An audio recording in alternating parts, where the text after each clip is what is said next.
Reading Buddies.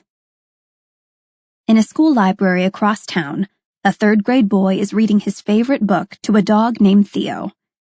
The boy is petting the dog as he reads, and the dog has its paw on the boy's foot. Both seem relaxed and happy. But what is a dog doing in a school library?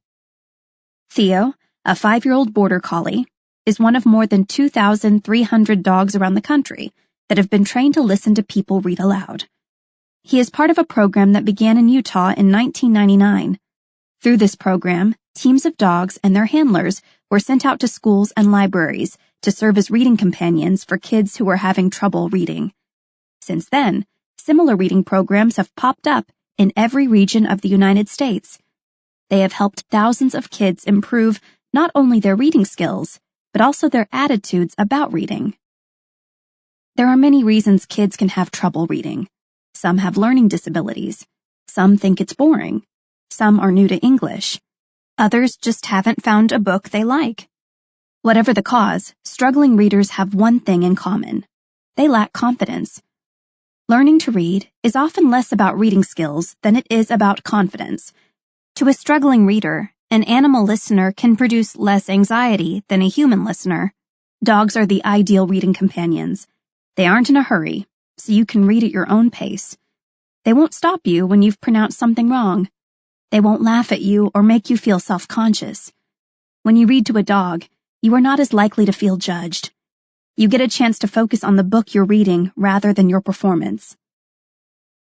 "I never finished a whole book before," said a 10-year-old girl who participated in the program. She had been reading at a first-grade level and hardly ever practiced because she was too shy to read aloud.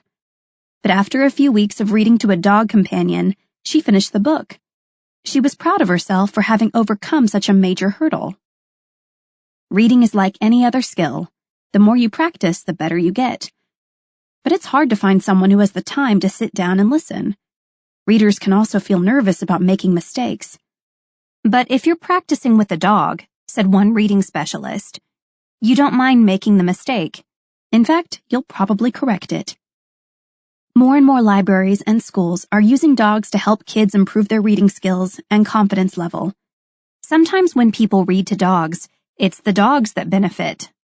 For example, the Arizona Animal Welfare League and Society for Prevention of Cruelty to Animals is using reading as a tool to help shelter animals become happier, more well-adjusted pets.